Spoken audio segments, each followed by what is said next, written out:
Welcome back.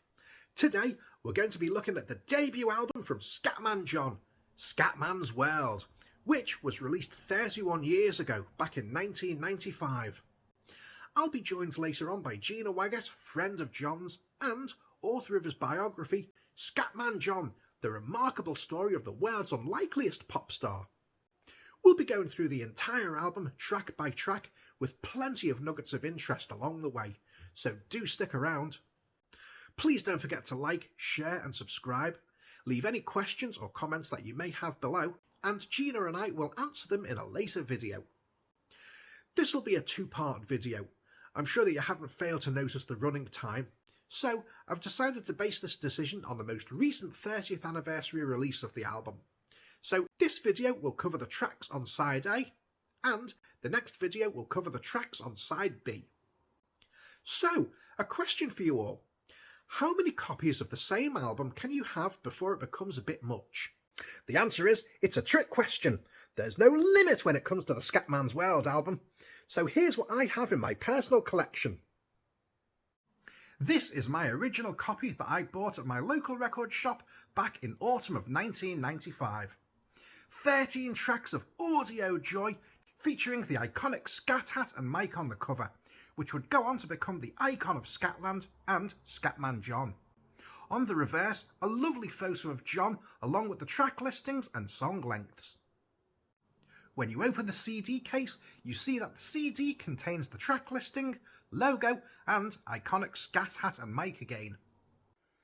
To the left of that, the internal booklet greets you with John's gratitude to the brilliant and hard-working folk who contributed to the album.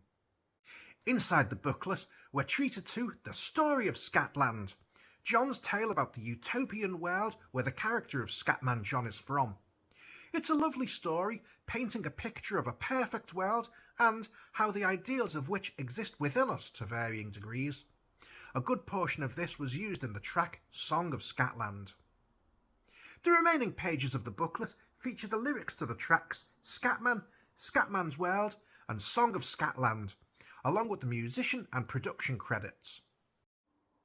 And it is still one of my most treasured possessions, and I love it as much now as I did back in the autumn of 1995. But what's next? The Japanese release. So this comes with the traditional obi strip, which contains album information in Japanese. You'll notice that this cover has a photo of John in place of the hat and mic design as used on the European issues. However, this does pop up on the back cover between the track listings, and we have an extra track, a bonus remix of Scatman entitled Spike Mix. So you can see that the CD layout is different on the Japanese release. All the information's still there, but it's been shifted about a bit. However, if you take the CD away, there's that lovely photo of John, and there's no text around it either. It really stands out on the white background. There's no difference apart from the cover of the interior booklet. It's practically identical to the European release. However, the Japanese version also comes with a booklet containing biographical Japanese text and lyrics for all the tracks printed in both English and Japanese. This was a hugely popular album in Japan, selling over 1 million copies, and is the 9th best-selling overseas album of all time, cementing Scatman John as one of the most popular English singing artists in Japan of all time, up there with the Beatles, Queen and the Eagles. But what's next? Next up, I have this alternative print of the Scatman's World album. It's near identical to the original release, however, this version contains the single mix of Song of Scatland, including the children's choir,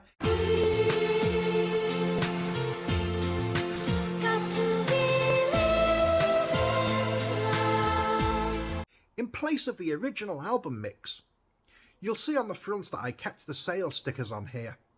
HMV had it listed as a soul CD rather than dance. That's fine, John had tons of soul. You can also see that I paid $9.99 for it and worth every penny.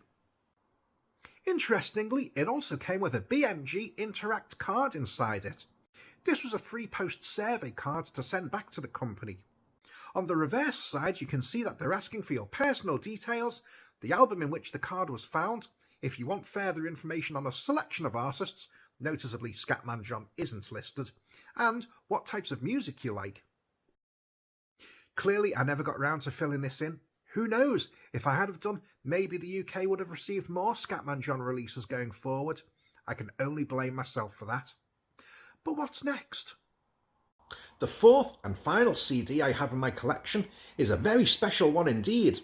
This is an Iceberg CD, straight from the company that put Scatman John on the map. The disc design has a rather enchanting ice blue print on it, but is generally the same as the other releases, with the exception of some corporate logos, i.e. it doesn't have the RCA or BMG branding on it. The inner booklet is almost identical to the general release versions. The only difference is that the musician/producer credits have been moved from the back of the booklet to the front. The photo of John in the front of the book has been moved to the back in its place. The spine shows the identification code Iceberg Records Ice CD 160, whereas the other releases have a number code on them. The final difference is, like the CD disc itself, corporate branding. Again, this naturally has the Iceberg logo on, but nothing for BMG or RCA. At this point, it seems appropriate to give an address of gratitude to Manfred Zaringer and the whole Iceberg team, who had the tremendous foresight to mix John's scat singing with techno dance music. A testament to the fact that this was a brilliant idea, as 30 years later, our love and admiration for the work of Scatman John is still going strong. So, thank you very much. Now, what's next? The fifth version I have is the UK cassette tape release. This contains the original album version of Song of Scatland and has tracks 1 to 7 on side A and tracks 8 to 13 on side B. It's pretty nifty as the cassette sleeve folds out and contains all the information that you'd find on the CD, the lyrics, the story of Scatland, everything. So, cassette tape buyers, they weren't shortchanged. And there's the reverse, it's all there, and we're very grateful for it. As I haven't had a cassette player for a long time, I don't spin this anymore. Therefore, I was horrified to see that there's tape mould on the cassette. I'll have to see if I can get a cassette cleaning kit or something in the future to repair this. As of now, it just remains a very pleasant collectible, but I will get this fixed in the future. I'll see no Scatman release damaged, not under my watch. And finally, the big fella. Last year's limited edition coloured vinyl anniversary release of the Scatman's World album. This was released on the 10th of July 2025, 30 years on from its original release, on blue vinyl, and is an absolutely gorgeous package. I mean, just look at it. So what makes this release extra special is that it's been limited to 500 copies, and each copy is individually hand-numbered. I believe there's still a handful of copies left on the Iceberg website, so if you are thinking about picking one up yourself, don't hesitate. There's a link down in the description that you can go to place your order, and I highly recommend it because once this is gone, it won't be getting repressed. Not in this version anyway. For clarity, this is unpaid and unaffiliated promotion. I do this in the hopes of further Scatman releases down the line and to keep John's legacy alive. As you may be able to tell from the light glinting on the front, this comes in a protective plastic cover. It also has a red identification sticker on the front that says 30-year anniversary limited edition. It's a thick spine and you can see it has the red sticker information printed at the top, Scatman's World by Scatman John in the middle, and Ice LP 950 at the bottom. And for any purists out there, you can tell that the red limited edition sticker is actually on the plastic, not on the vinyl. So, should you want to disregard the plastic, the vinyl is there to match exactly the same as the CDs. Our first major change to the album comes on the back. Here, we've got a brand new photo of John, completely different to the original release, and it looks absolutely fantastic blown up like that. The black and white photo against the white background really makes it pop. As you can see, we've also got the track listings. Now, this plays havoc with my OCD and the fact that there's not 7 tracks on each side, but that's just me and I'll learn to get over it. Again, like the Iceberg CD, There's no RCA or BMG branding on this. This is purely Iceberg's work. I really like this reverse. The new picture of John, this is obviously larger and it feels like it's got space to breathe and you can really appreciate it. And the fact that it's a new picture just makes it feel brand new, fresh and exciting. But then the album was always fresh and exciting anyway. Now, in the interest of full disclosure, there was a bit of a snafu with my copy. It seems that the top of the album cover was torn before it made it into the plastic covering. The plastic covering was still intact and this isn't, so yeah. I didn't notice this until about 5 minutes after I'd received it. I was so keen on examining the contents that I just overlooked it. It didn't even register. So you can see the rip here. And yes, it's disappointing, but it wasn't a complete deal breaker for me. It adds a bit more personality to the record. But I just thought I'd mention it in this review, just in case you did want to order your own copy. Anyway, that is the only negative that I have about this, so let's get back to the positives. There's a couple of really neat little inserts that you get with the album. First of all, a promotional flyer for the Scatman John biography. It's a pre-order, but obviously the book is out now, and you should really all go and get a copy. There's a link in the description below. You can also get it from the Iceberg website. Remember, unpaid promotion, doing it for John's legacy and future Scatman releases. But do buy the book because it's absolutely incredible. You also get a flyer with a discount code off all Scatman items from the Iceberg web shop. There's a QR code on the back that takes you straight there. However, I'm not going to show that because these came with my copy. If you want one, go buy your own. And I highly recommend that you do buy your own. Link in the description below. There's a lovely insert sheet with 4 pictures of John, none of which were used in the original Scatman's World CD release. So these are new too. To the side of that, you've got an updated credits listing. The original production and musician credits are still there, but it obviously now thanks the wonderful people who were involved in creating this 30th anniversary release, including Gina for providing a copy of John's final song, Can You Hear Me, for inclusion on the album. On the reverse of the insert sheet, we have another large-scale photo of John, again not included on the original Scatman's World release. And to the side of this, a brief account written by Gina Waggott about John's final song, Can You Hear Me? Gina had obtained the track and given it to Iceberg Records for inclusion on this release. You can hear Gina elaborate on the track, its production, and how she obtained it in the next video covering side B of the album.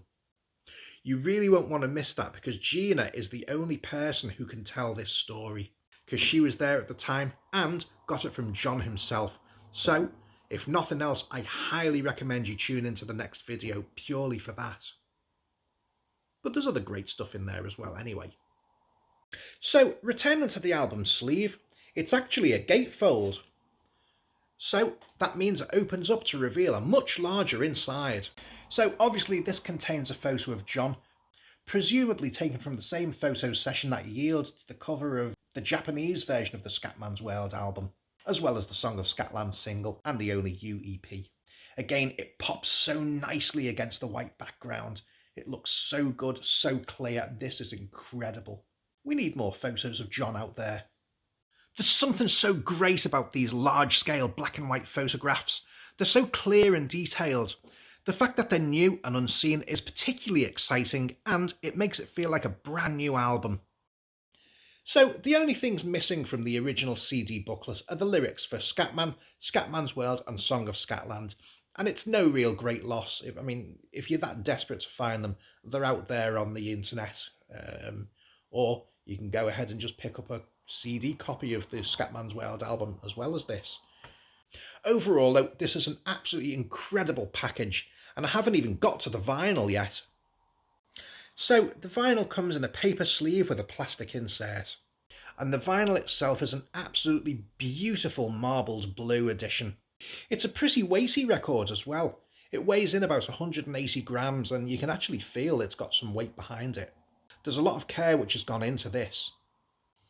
As you can see, the label for side A, black print, Scatman's World logo, Scat hat there, and a copyright text around the circle. Whereas the label for side B is the classic scat hat and microphone. I can't tell you how delighted I am with this package. It's absolutely gorgeous and worth every penny. Again, if this is something that you want to get yourself, still a few copies on the Iceberg website, but be quick because this won't be around forever. And so that's it. That's the Scatman's World 30th anniversary vinyl release. Every inch the worthy tribute to the original album. I'm really hoping at some point down the line Everybody Jam gets a similar vinyl release. I loved Scatman's World. It cemented me as a Scatman John fan. However, for me, Everybody Jam just kicked it up a notch. It took what was amazing about Scatman's World and dialed it up to 20. Of course, Everybody Jam celebrates its 30th anniversary this year, but I doubt that we'll be getting a vinyl release for it this year. We would have heard about it by now. However, hopefully down the line. And it won't be forgotten because I am planning a 30th anniversary celebration video with Gina about Everybody Jam.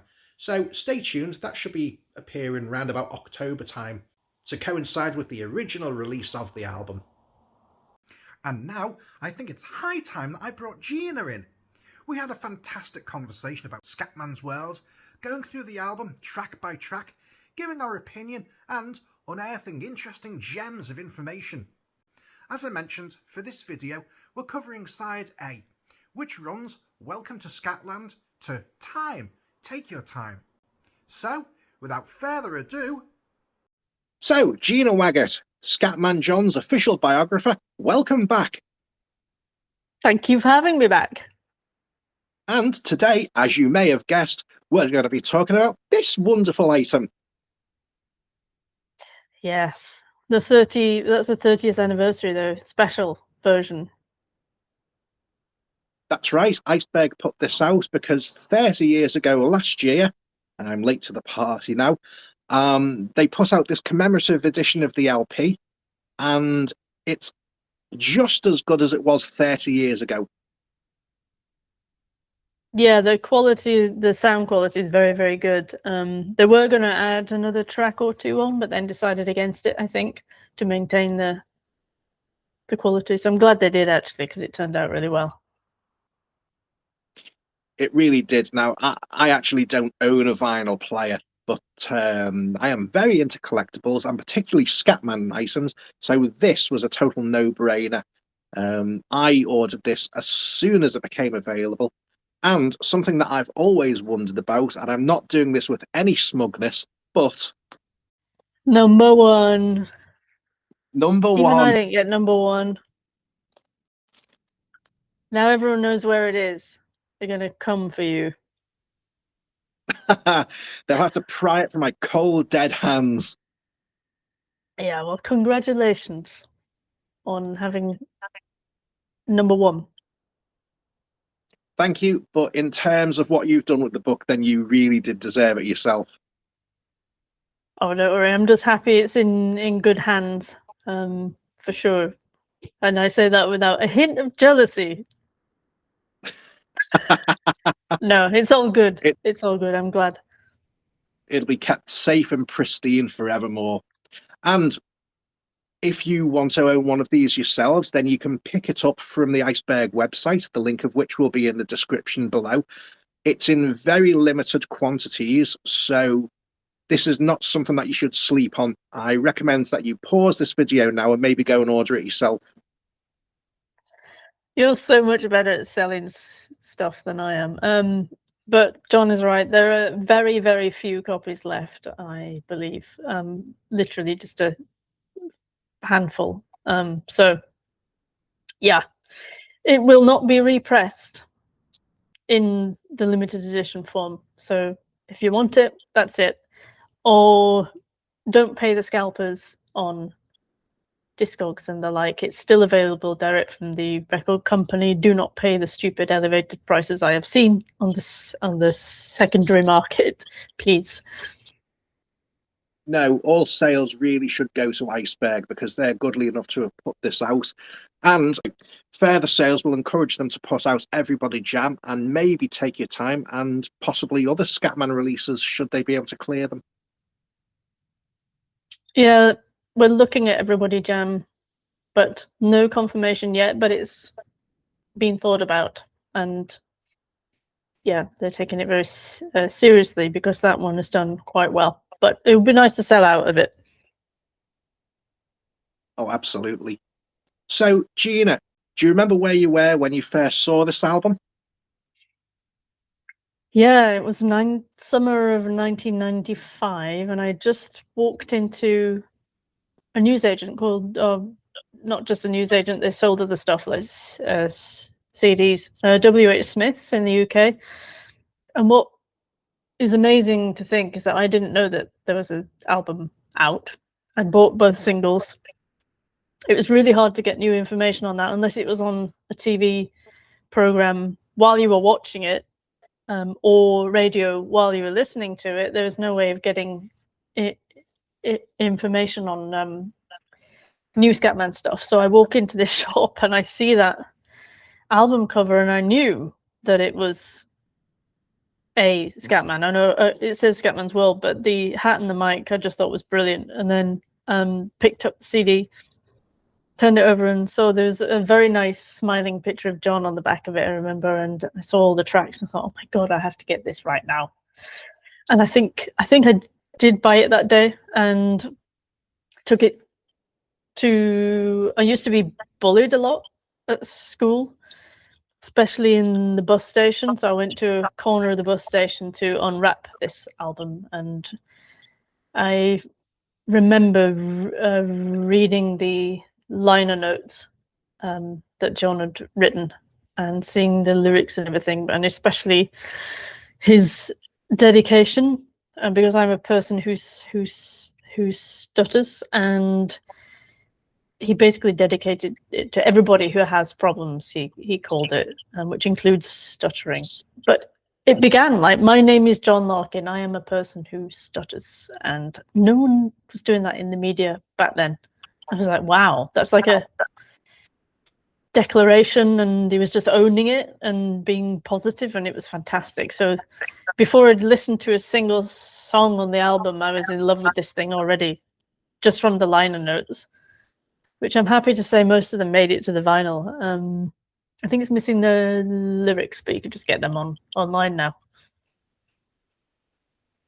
Yep, that's right. And you've actually contributed to this album yourself, haven't you? Yeah, to the vinyl that just came out last year, not the original one because I was only 14. But yeah, for the limited edition, Iceberg added a bonus track called "Can You Hear Me," which was the last song he ever recorded, which he gave to me in 1999 when I went to visit him when he was ill. It was considered lost for a very, very, very long time, years. It was on a CDR, and I'd gone through a lot of different laptops and computers, and I couldn't find the backup, and I couldn't find the CDR, and so I thought I'd lost it. But when I started research for the biography I just wrote, I found the CDR in storage and gave it to Iceberg for free, because hey, I didn't own the rights anyway, and I didn't want to kind of profit off it, if you like. And they managed to get it on there as a bonus track, which was wonderful, and I'm dead happy that all the fans can hear it. I think a lot of them knew that it existed, but to have it actually released is wonderful. It is incredible that after all of these years, it's finally out for everybody to hear, and it couldn't have come at a better time. And it's a worthy addition to this album. And if you haven't heard it, it is upon YouTube through the official Iceberg channel. So I recommend, after you've finished listening to us witter on about the album, go and listen to that. Yeah, and there's some extra liner notes that I wrote for this limited edition about the history of Can You Hear Me? So yeah, I wish I could go back and tell that bullied 14-year-old who was reading the liner notes that I would one day add to them, which is just incredible. That's just I still like, pinch me. I mean, it is so brilliant that you, as a young fan, have now been on such a journey that you've written John's official biography and are contributing to official releases. I mean, that's the fan dream, isn't it? It is. I'm very lucky. Sometimes I just think, wow, I get to just talk about my favorite human on earth and be involved in the Scatman fan community. Has always been brilliant people. I'm heavily biased, of course, but I mean, you can attest to this as well, John, that it's just a lovely group of people because we get it. Absolutely. Everybody has been moved by John's message. Everybody resonates with it, and they are just lovely people. What I'll do, I'll share my experience of when I got the Scatman's World album. Likewise, I had no idea it was out. At the time, I wasn't particularly into music. John was the first artist that I took a serious interest in. I bought the Scatman single, I bought the Scatman's World single, and I started college in September of '95, and I was talking to somebody about Scatman who sort of shared my interest, but in a more ironic way. And he said, "Oh, I saw the album was in HMV." And I went, "Excuse me?"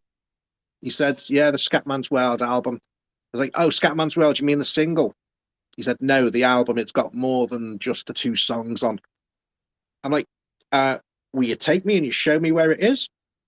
So we trotted off down to HMV, and sure enough, there it was, sitting on the shelf, the Scatman's World album. And I was like, I have to own this. But I had no money on me. So I went home as quickly as I could. And I said to my mum, I need some money because I want to go and get this album. And she said, "You've literally got about 20 minutes before the record shop closes. You're not going to make it. So you'll have to wait till tomorrow." Now, if I remember correctly, this was the day before my 17th birthday. So I was like, right, I'll go and get it tomorrow. And then I was surprised with driving lessons the next day, which I turned out to be terrible at. So I had to wait extra time before I could go and get this album.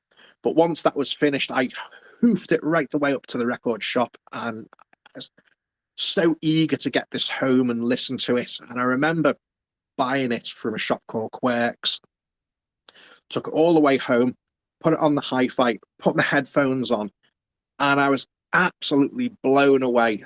It was such a brilliant album up until Sing Now, and then it kicked into overdrive, and I was like, I am a fan of this man for life. This is one of the best things I've ever heard in my life. This is incredible. So small reaction then. Just a bit, very subtle. Just a very subtle, yeah. Great. Yeah, well, yeah, mine was much the same. Especially because by then, even with the 2 singles, I was, and I know you were, really listening to the lyrics as well, knowing that this was going to be different. Absolutely. Like I said, there was, up until that point, there wasn't any music that I thought, well, I can become a fan of this. Anything that I wanted to. Nothing that I thought, oh, there's something here for me. Nothing that really spoke to me. I mean, it's different now. I have a whole range of bands and music that I really enjoy listening to. But John was. I have sort of a hierarchy of musical interests. I have my top 3 bands and artists, and John will always remain number 1 for me because he's the one who started it. He's the one whose message endures, and I keep coming back to. Yeah, same. And it's still so different from everything else. And I think the album, unlike a lot of 90s stuff, has aged really well as well. He could have been talking about today, in all the themes that he addresses in it. So we're gonna pick through, are we, and just nerd out on this? Oh, we are indeed. What I would say, you're absolutely right. The Scatman's World album, and John himself was certainly a cut above other artists of the 90s. And I don't want to pick on anyone in particular, but there are two artists, two sort of Eurodance bands that I'm thinking of. And I bought the albums and I enjoyed them. They were, the music was good. You could dance to it, and the emotion, it made me happy. It was good. The music was there, but there was very little of substance in them. John really got the human element in the lyrics with this, and that was missing because, as I think we discussed in the previous video when we talked about your book, a lot of 90s dance music was about, way partying, way sex, way drinking, having a good time. John was more concerned about how we were to each other and how we were with ourselves. Yep. And like I said, everything he was saying was just so relevant, if not more so now. Yeah, shall we run through the tracks, and I'll try and give some trivia or weird stuff that of course everything I found out for the book cannot go into the book, or else it'd be twice as long. I had to edit a lot of stuff out. So if I think of weird nuggets about any of the tracks, I will say so. So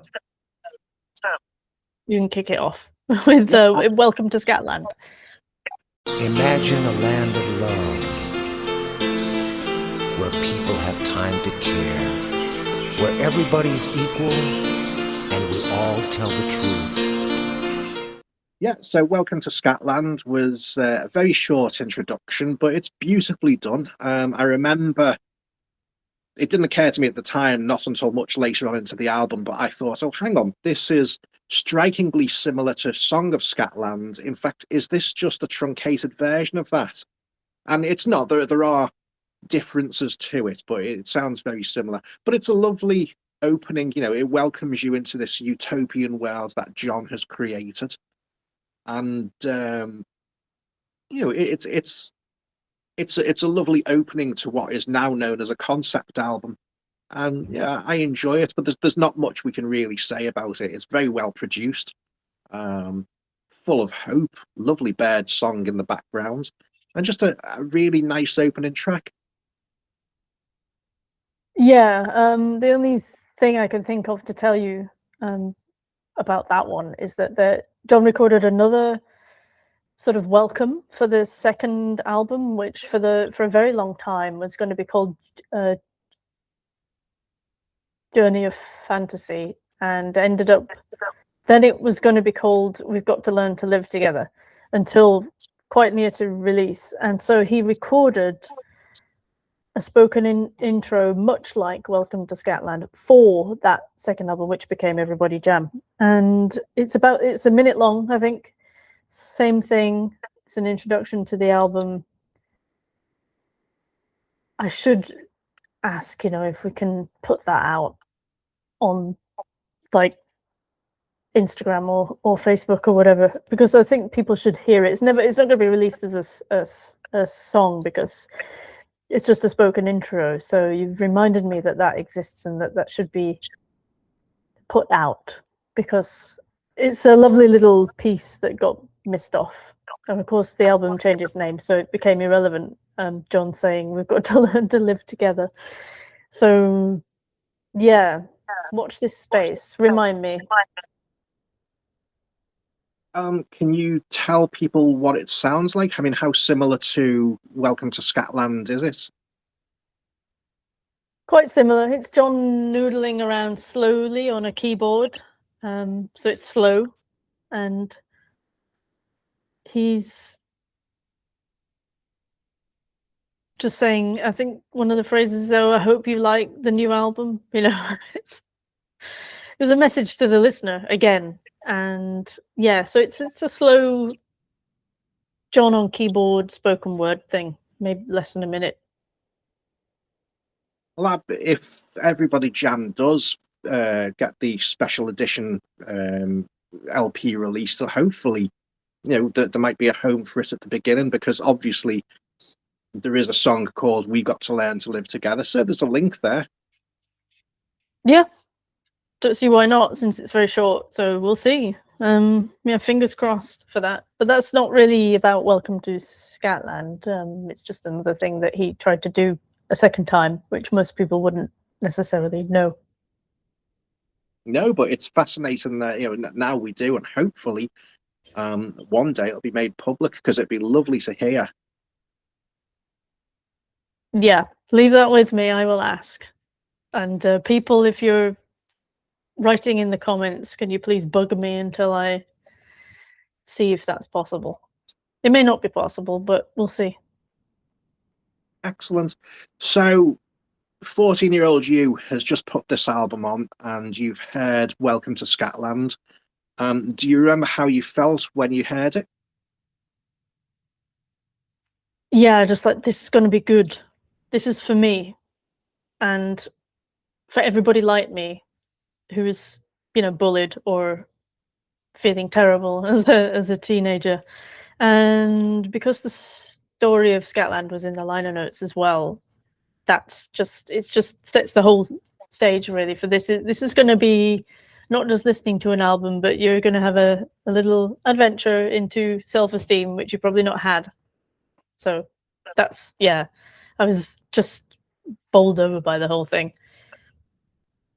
Yeah, it was definitely an experience. You were being taken on a musical experience, and I never mentioned the liner notes myself, so I'll talk about those now. I, like yourself, I loved them. They could be construed as, to a more cynical mind, they could be construed as, oh, really cheesy and a bit naff. I didn't see it that way. I agreed with the whole sentiment that life and the world should be better. It's within our power to make it better, but I suppose it has to start with us. And again, I read this and yeah, I get where this guy's coming from. This aligns with my worldview. So again, it's gonna be good, this. Yep. And then Scatman's World. I'm calling out from Scatland.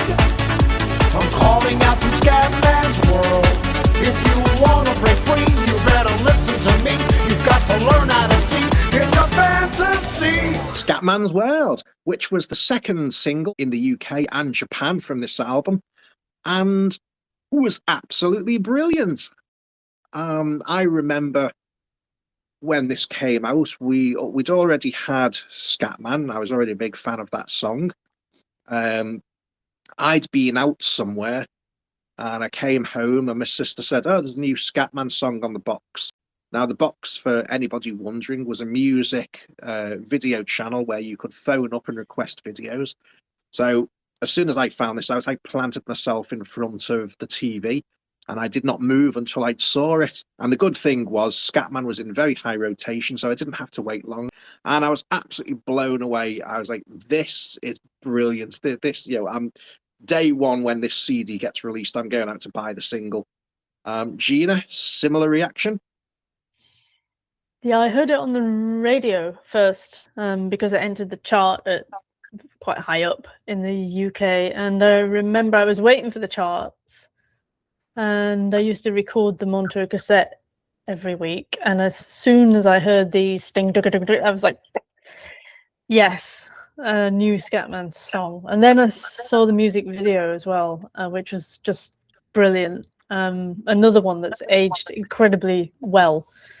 And it was so nice that recently I've spoken to both the director and also one of the kids, Laura, who was actually it was shot in London, and she was in the video as a teenager, one of the ones roller skating around, and she told me the whole backstory for the book, which is really fantastic.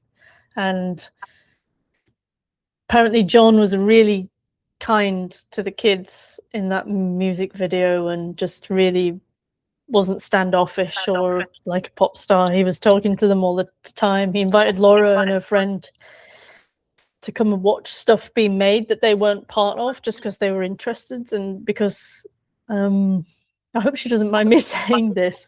Yeah, she said something that really touched me, which was John kind of detected I wasn't the most confident teenager, and so he invited them to come and just come and hang out, you know, be part of the production as well. And the director, Zoe Broach, just said John was just great, just wonderful. And it's really good to hear that from people, because sometimes I know I've worked with celebrities and not all of them are that nice or that patient, especially on set when you've got long hours.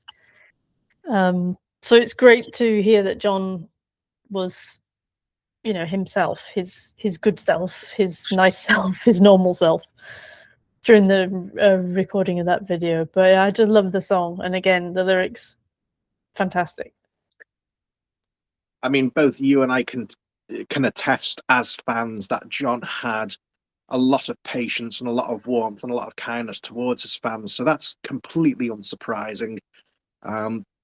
It's definitely worth picking up a copy of the Scatman biography, just to be able to read that sort of story and more, to see just how kind John was to fans and people who needed it. You know, it's go out and buy a copy of the book. It's well worth it. I'm not being paid for this, as I mentioned in the previous video. I do it for the love of John, to spread his legacy, and to hopefully have more Scatman releases in the future. I have to keep pointing that out. Yep.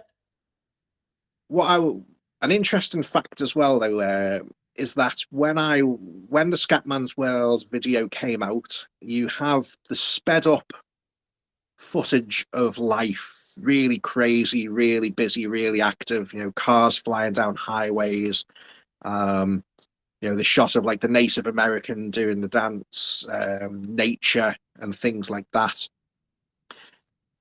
A couple of months after that was released, I started college, doing media studies, and we used to do film theory, and we watched films to discuss them. And one of the films we watched was a film called Koyaanisqatsi, which is a Hopi Indian word that means life in turmoil. And if you watch it, it is basically the Scatman's World video without Scatman in it. Oh, is that where they took the clips from? I imagine it was, yes. I didn't know that. I should have put it in the book. But I know now, so yeah. Interesting. Okay.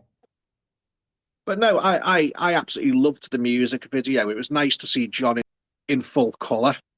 Yeah, the song was incredible, very affirming. And what I particularly liked about it, and I recognised immediately, is that the melody line was taken from Pachelbel's Canon. And at the time, I say that I wasn't into music, but I did listen to Classic FM, and there was a channel on cable that used to run classical music, and they played Pachelbel's Canon against a video of a bunch of penguins marching around, and it always got me there and there.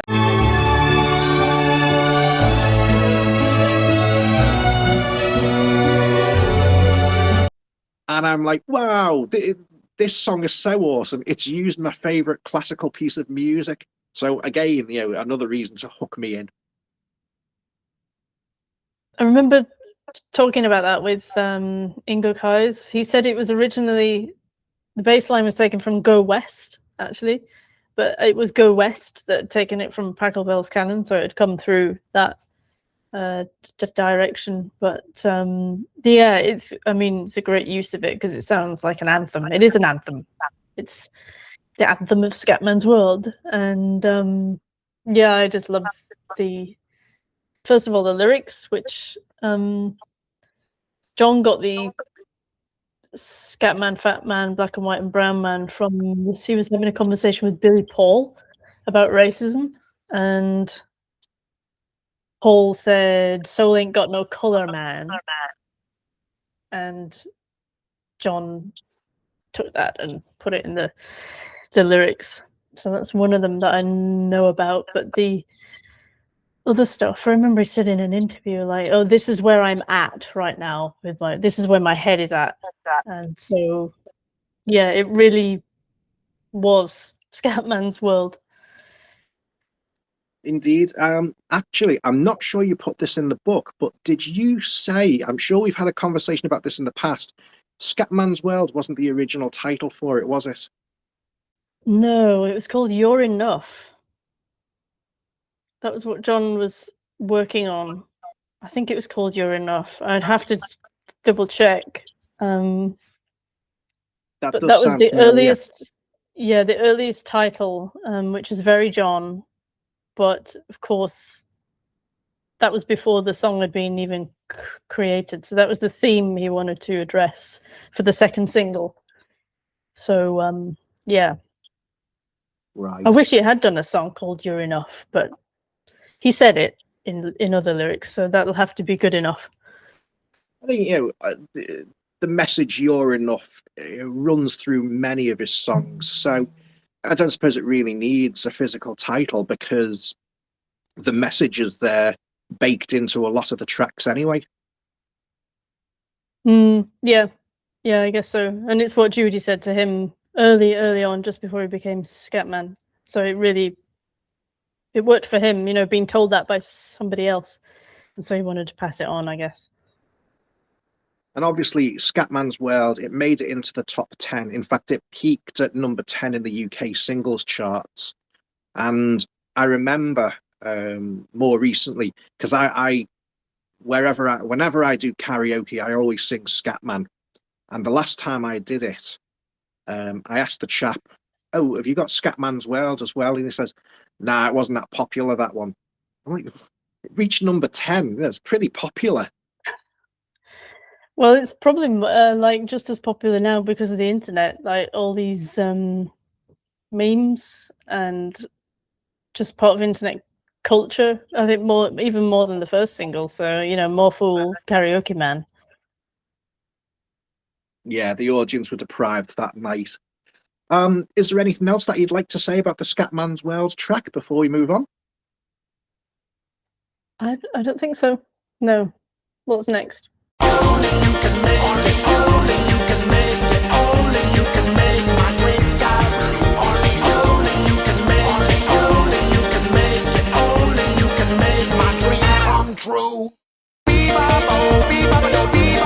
Only You. What do you make of that? Yeah, Only You.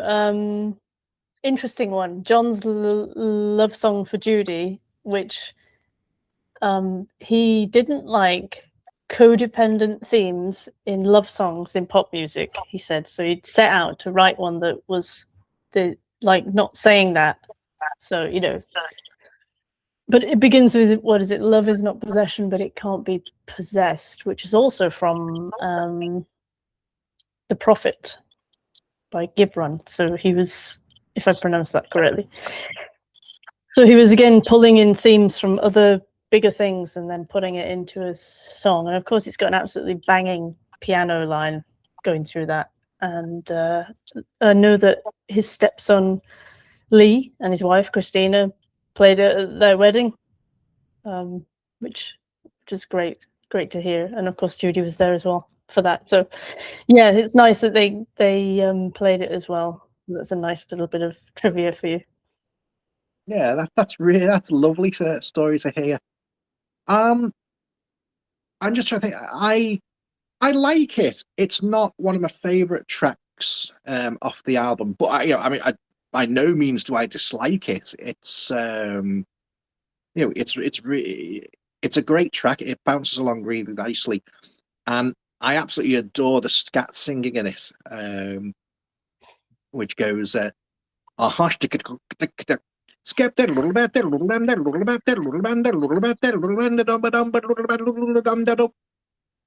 brilliant stuff. Brilliant stuff. You should do that on karaoke. Obviously you can. I don't know many people who can do that, actually. it just comes from years of listening to this album on repeat. Cool, I love it. Yeah, do that. I think there isn't an Only You karaoke, though, is there? Or is there? No, I don't think so. Although Only You did get, I don't want to say it was a single, it was released in Japan, but I think it'd be more fair to say it was an EP. Yeah, they released it there instead of Song of Scatland, which was Yeah, why there it was had no the same accompanying cover. music video for it either, which was a bit of a shame. No, I think they just kind of swapped because Song of Scatland didn't do very well, sadly. I think they just thought to lead with that one instead, but use the same design and everything. So, yeah, shame. Yeah. I mean, it still did include one of the bonus tracks from the Song of Scatland's CD, so it wasn't completely forgotten. Yeah. Yeah, I won't jump ahead of myself and talk about Song of Scatland. Okay, so So, Only You, really nice song, a great third track, held my interest, made me, I didn't skip it, and, I tend not to skip it. It's a good one, but not much more to say about it. So, Quiet Desperation. You're living in desperation, and you never have felt complete. You live in anticipation of another day on the street. yes, deep. I think at this point, if somebody's listening to the album and they're expecting full-on Eurodance the whole way through, this must have been a bit of a shocker.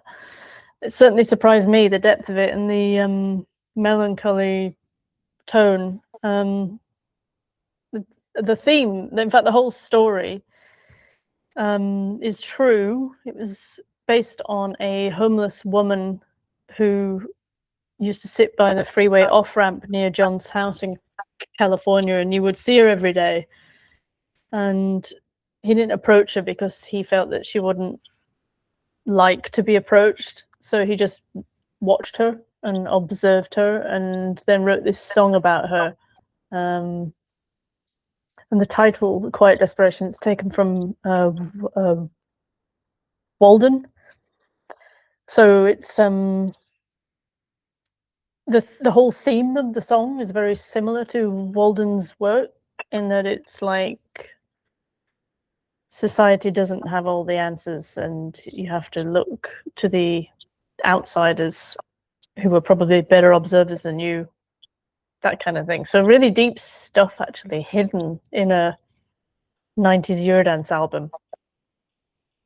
What do you make of it? That's right. I mean, it was standard for Eurodance albums to sort of have a couple of slow tracks, which would show the diversity of the artists. And there were a couple of really nice tracks, that I can think of. But with John, he had something to say. And again, Scatman's World, Only You, pretty high energy, fast paced songs. So, we've slowed things down. But here he is, singing about one of the most vulnerable elements of society. And I remember sitting there, with the headphones on, listening to it, and it sort of shook me up. And then, as part of the song, you have this little, this little melancholic trumpet, and it just got me there. And I'm like, oh, it was such an empathetic song. You feel about the person he's singing about. And I suppose it hits a bit harder when you realize that, yes, this is a real person. We don't know the name, but this could be one of a million people on the face of this planet who are going through homelessness or destitution. Yeah, you can certainly, it paints a picture. I think it's Manfred Zeringer told me it was his favorite song of John's because he could picture everything so well, and it really is telling a story. Yeah, so a strange, melancholic, deep song in the middle of the album. But of course, I mean, I'm going to say this for every track. I love it. I think it's great. And I think it's great that he put that in there as well. And again, talking about it aging well, I mean, the land that doesn't have any good excuse, and the homeless problems in LA where John lived is still very much there now. Nothing has changed much. So, he was observing and commenting back then, and it's the same now, sadly.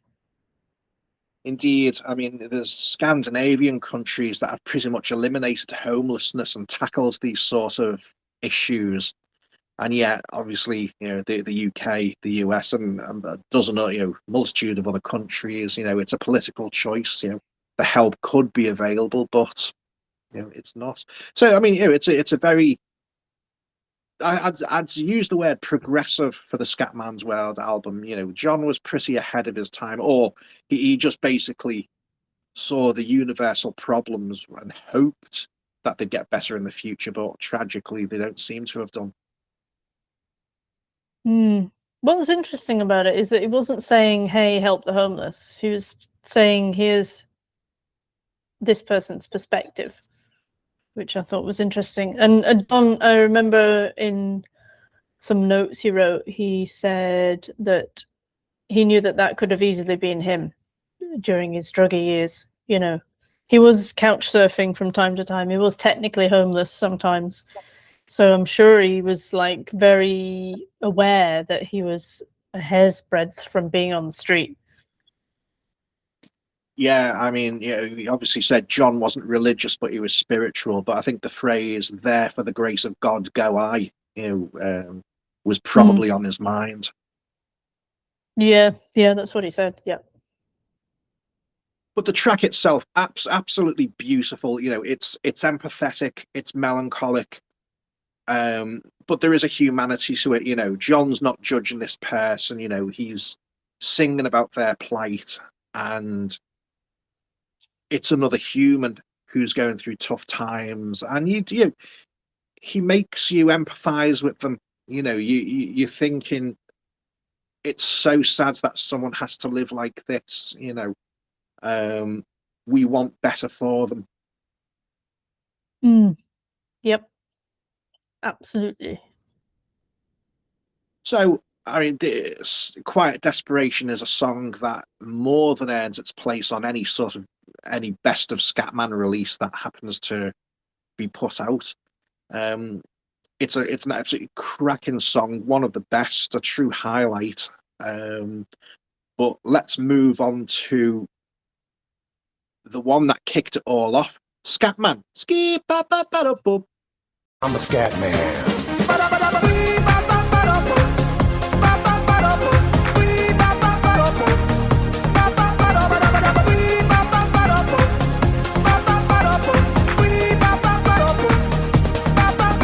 You're the only person I know who can pronounce the name of the song correctly. Well, what bothered me is the fact that it's not even ski bat bat bat up bop. When you listen to the song, it's bee bat bat bat up bop, but that's what it says on the CD cover. Because that's John's fault. He was asked for the actual lines he was singing, and he just did it from memory and didn't listen back to the recording. And so he's like, "Yeah, it's ski bop bop but up bop." But yeah, we forgive him. It's fine. The song that kicked it all off. Yeah, exactly. Absolutely incredible song. Still stands up to this day. Still hooks people in. Wow, what a track! Just wow. Yeah, I still think it's my favorite song of all time, because of what it means. I know it's like danceable and it's great and catchy and earwormy and all of that, but it's what it means and what it took for John to get there as well, which you wouldn't necessarily know. You could just appreciate it on a surface level. But yeah, to know what he went through to get to that point to record that song, which I won't go into here because it's too long of a story, which is why I wrote a book. But yeah, John wasn't even, in fact, I don't think he thought it would be a hit.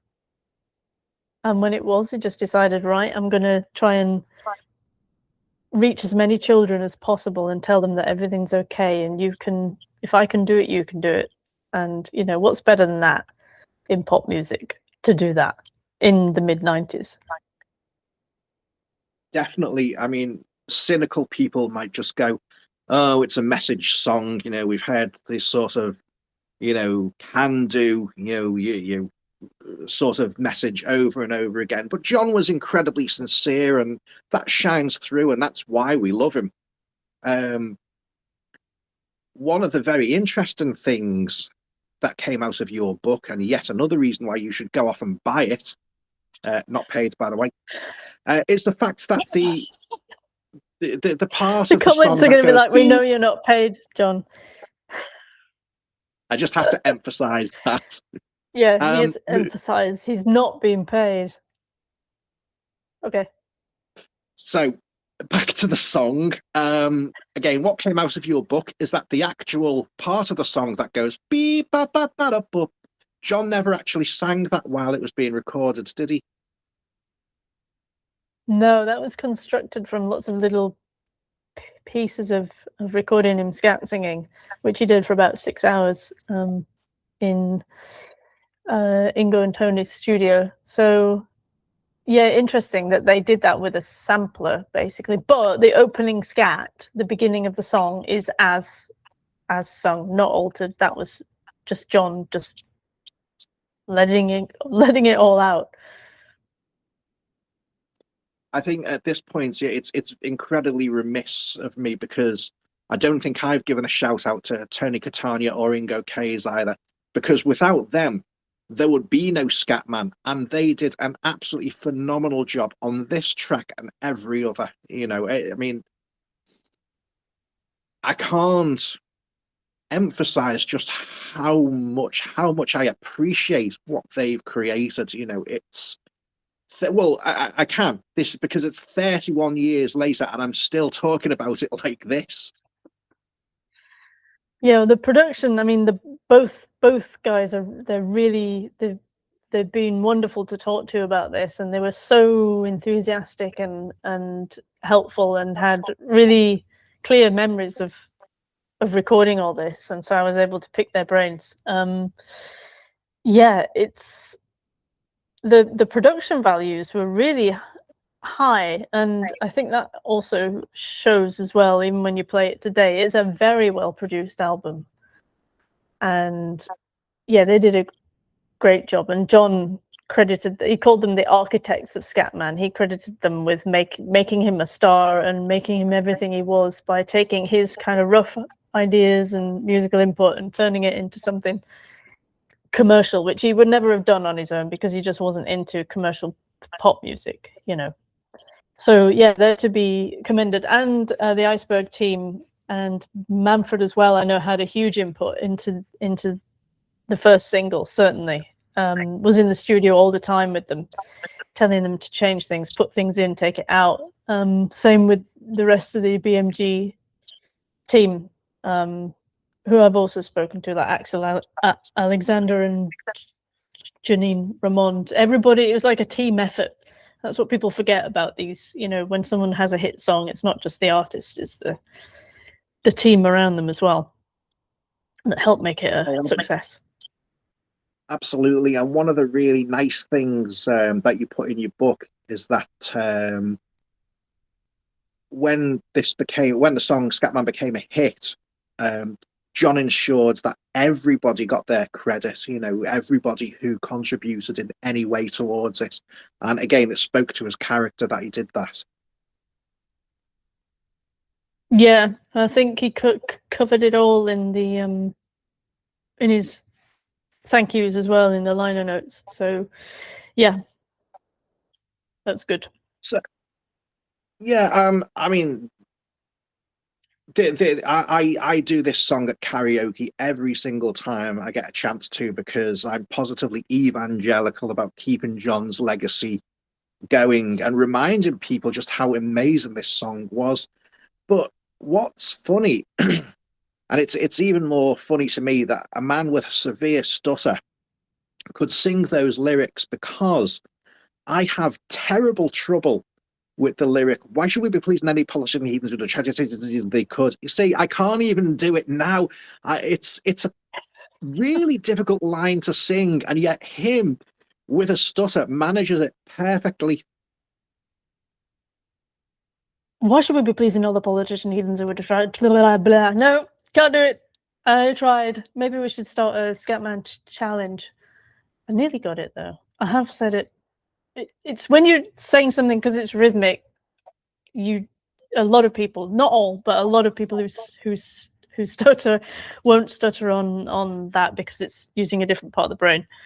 But actually, you've just reminded me to say another little trivia bit, which is Tony and Ingo reduced the beats per minute down to about 100 to record it because John had never rapped in his life. So if you dial down the BPM of the song to about 100, you'll get the speed at which John is really rapping, which is why should we be pleasing all the politician heathens, So then they sped it back up. But of course, John then had to learn it to perform live at the studio speed and managed to do it. Amazingly. I mean, we can't do it, but he could do it, and he had just learned it. It was like, off you go. I mean, he performed both Scatman and Scatman's World in with a live band on MTV's Most Wanted, which I think is out on YouTube for people to go and look at. But he did an amazing job with it. He made it his own, and I know he wrote the lyrics and whatnot, but he could really bring the energy. He was no phony. No, you can. I mean, when he does it live, it just turns into a jazz fusion jam as well. It's like zipping up and down the keys and all. No voice correction or whatever you call it, auto correct. What's the name of the? Anyway, no voice correction. Can't remember what the technical term is, but anyways, untouched. It's his actual voice. It's one of the great regrets in life that I never actually saw Scatman live, and I know you shared that because we've had that conversation many times in the past. Yeah, sadly, it just wasn't. He didn't come back to the UK after the first album was out, and that was it for Brits. And of course, there's no cheap flights to go see him either in like Germany and stuff. So sad regret, but we've almost made up for it. Yeah, definitely. I mean, what else can you say about the Scatman single? Probably loads, but I think that deserves its own video if you're up for it in the future. Yeah, let's do it. There's so much to that song. And it's, of course, very important to the stuttering community as well. It's one of our anthems. And deservedly so. So let's move on to my absolute favourite track off the entire album, Sing Now. Oh, oh. Sing now, oh, oh. The time is right now for everyone to be happy.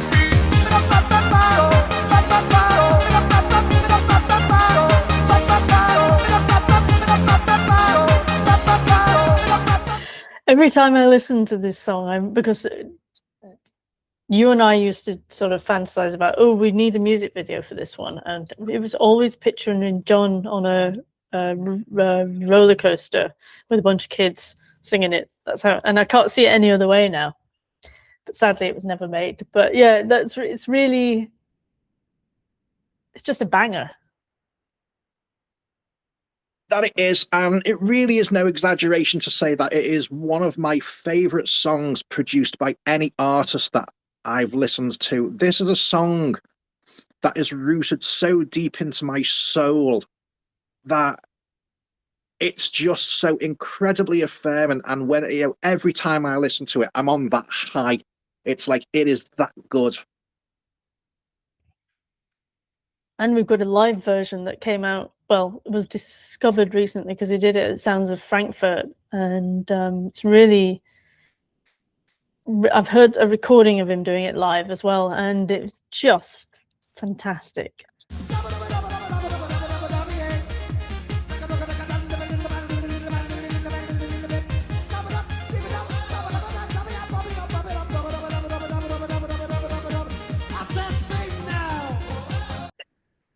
high energy in there. It's just, it should have been a single, but you know, you can't have everything.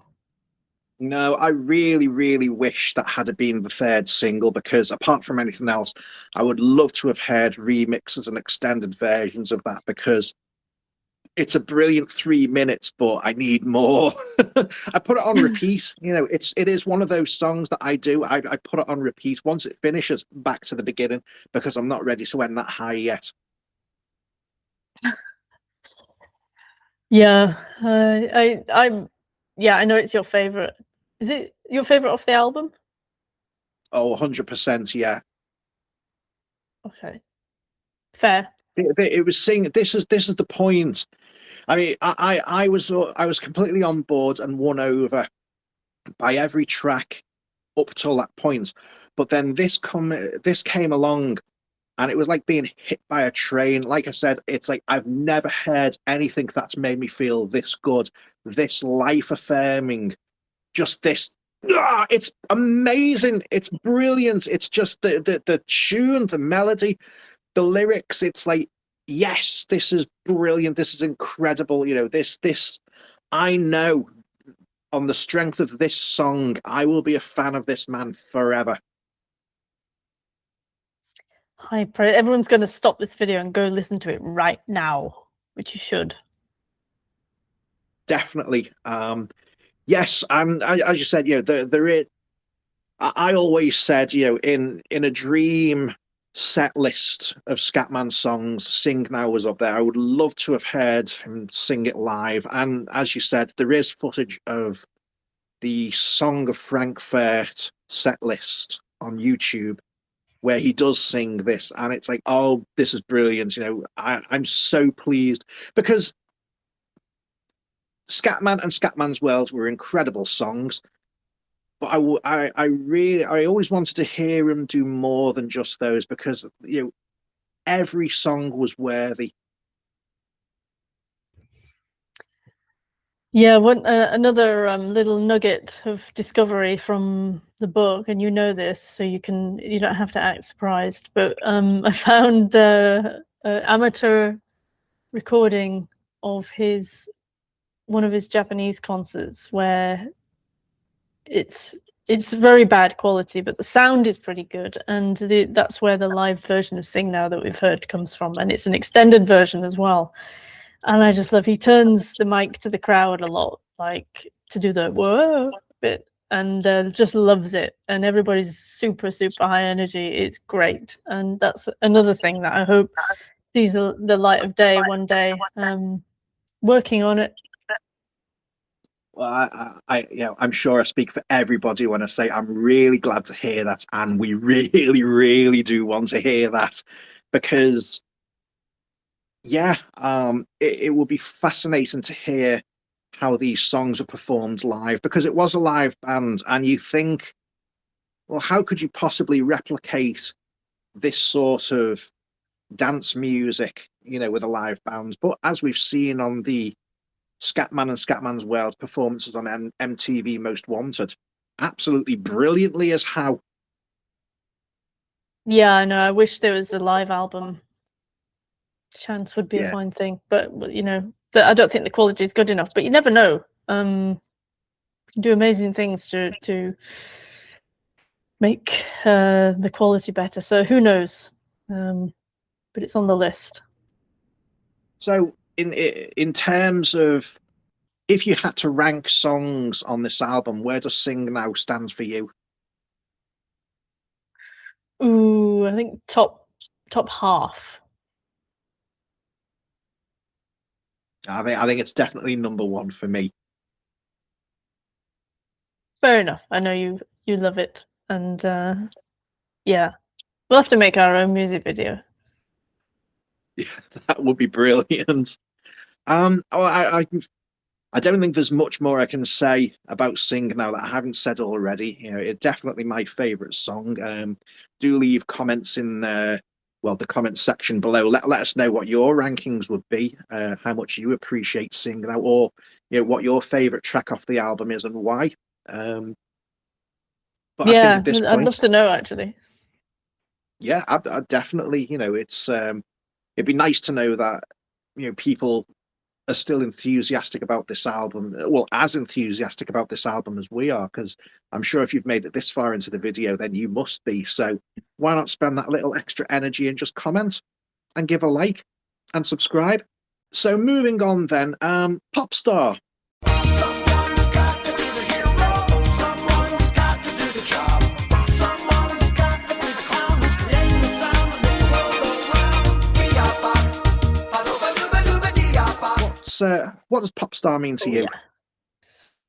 Popstar. Well, when I first heard it, before I heard the end, I was like, "Are you being serious?" But obviously, he's not being serious. So it was good, and I just love how he's able to kind of laugh at himself and laugh at fame, and it's like a wink, dropping a wink, saying, "Hey, I'm not who you think I am, really. There's more to this." And yeah, I loved it. Apparently, it came about from John was sharing stages with a lot of sort of young pop stars, and some of them, he said, just take themselves way too seriously and they don't know what they're talking about, and I'm in my 50s and they're really young and I'm trying to give them wisdom, but they just don't listen, and they go carrying on throwing chairs out of hotel room windows.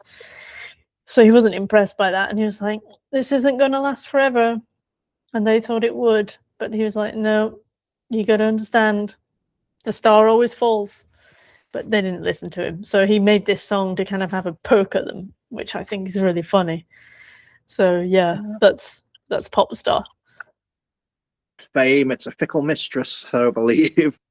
I don't mind Popstar. I think it's not one of my favorites, but I think the problem is I am so pumped up from Sing now that it's like I'm still like, oh, Sing now, yeah. And then this sort of takes it right down. It's not a slow track, but it's not high energy, I would say. It's not like a dance track. So I'm still sort of up here from Sing now. No, I mean, it's nice that John's sort of poking fun at the whole, celebrity attitudes, and the celebrity arrogance. Because as you said, unless you listen to the punchline at the end of the song, it's very much taken like, oh, I'm great, it's never going to end, it's brilliant. But yeah, it's lovely to hear a more playful track. It's not earnest, it's John having fun, and again, that's what we loved about him. He was a very playful character. Yeah, and I just love some of the lines in it, like gold-plated toilet tissue, money never is an issue, and just really funny stuff. And he deliberately made it like to be sort of crap, and I mean that in a good way. So yeah, he didn't say this is crap, but it was like cheesy or something. He used a word like that. I can't remember what, but it was deliberately kind of mocking the whole circus, which I enjoyed actually. Yeah. And for some reason, this got a one-track promo CD. I mean, was there ever an expectation this would become a single, or why did that happen? That's a good question. I think there was interest in releasing it as a single, and that's why the promo came out. But no, it didn't get any further. There's certainly no more made than that particular promo. So it's a mystery. I think it's just one of those things that it's like, oh, what's the next single? And that they thought about Popstar. Not sure why, because again, that's a departure from the normal Scatman sound. So I don't know. Yeah, unless John expressed interest in putting it out, and maybe that was John's suggestion for a single. But I don't think so. Much... No. One thing I should mention that I've not mentioned is that Jazzology was actually recorded during these sessions for Scatman's World. And it didn't appear until the second album. Yeah, so that found its debut on the Scat Paradise Japanese EP, didn't it? Yeah, there were no other songs recorded for this session, which was done super quick in 3 weeks. So there was that. That's the only song that was recorded but not released. But it was later released, so it's not It's not a mysterious track or anything. So yeah, just a bit of trivia. Very interesting. I don't think there's much more we can sort of mine out of Popstar, although if there's anything that you would like to know about it, again, leave messages in the comments. Alternatively, let's move on to time. Take your time. Take your time. We can do it. Take your time. We can do it. I'm the coded lyrics of recovery and AA, which John doesn't overtly say, but the whole song is intended for people in 12-step programs, particularly AA. John outed himself in his memoir notes, so I know it's okay to say he was in the program because he was saying it. But yeah, there are so many references in there that you would get if you're in recovery from drugs or alcohol. Like acceptance is the answer, page 449. Well, if you turn to page 449 of the big book, which is the AA reference text, you'll see the first sentence at the top is acceptance is the answer, and that's you get all these references. So yeah, and it's about his recovery from alcoholism and drug addiction. Yeah, so this was the bonus track. This was like track 4 on the Scatman's World single. So when that came out, it was brilliant to have, the Scatman's World song. And then it's like, if you like that, here's another track. It's like, oh, another Scatman song that we haven't heard. And again, blown away by it. Really, really powerful song. And I think, as you said, John wasn't shy about the fact that, he had been an alcoholic and he'd been through Alcoholics Anonymous. And he used to wear a little pendant, which was a triangle with a circle around it, which I believe, Gina, is the symbol for Alcoholics Anonymous. Is that right? Yeah. And interestingly, that pendant, John gave it to a friend of his, and he wore it to my LA book event, and I didn't know that he was wearing it. He showed it me afterwards. But it's in good hands. It's with one of his friends. That's brilliant. I mean, I've seen community. People come up with some strange theories that it's an Illuminati symbol and things like that. No, it's not. It's an Alcoholics Anonymous pendant, and John wore it in tribute to the help that they gave him. Yeah, and as a message, as a covert message to anybody. He wore it for every interview nearly. So yeah, it was like a message saying I'm in the program to people who would recognize it. And again, this is a Eurodance song with an absolutely amazing beat, a phenomenal tune, and it's about something really personal, serious, and with a lot of depth to it. Yeah, and also I love the scatting in it and the ticking clock. It's just, yeah. I mean, when asked, he just used to say, oh, this is about the world going too fast. You got to take your time. But really, it's not what it's about. You just have to listen to it to know that. And the rapping is so fast on it. And yet, again, I've listened to him do this live, and he can do it. He can just belt it out. It's like, wow. Great. I remember listening to it. I think I was on my paper round and thinking, is this real? But yeah, it was. Well, I really hope that you can find a way to make this public so I and all the other Scatman fans can hear this. But again, I mean, I think that's even faster. I think that's the fastest he's rapped. Because I remember having real trouble when I first heard it, understanding the lyrics. And I've had 2 interactions with John. 3 interactions with John. The telephone conversation we had in Manchester. He sent me a personalised autographed photo, which is hanging up in my other room. And I remember it can't be stressed how primitive the internet was back in 1995, 1996. But there was I think it was through Elson's website. Elson ran a Scatman John tribute website, one of the first. And you could reach out to John through there. And I, being a 17-year-old fan, had no more depth than, can you tell me what the lyrics to Time was? And this one evening, my internet went ping, and there it was, an email from John saying, "Hi, Jonathan, here's the lyrics to Time." And I still have a printout of that email.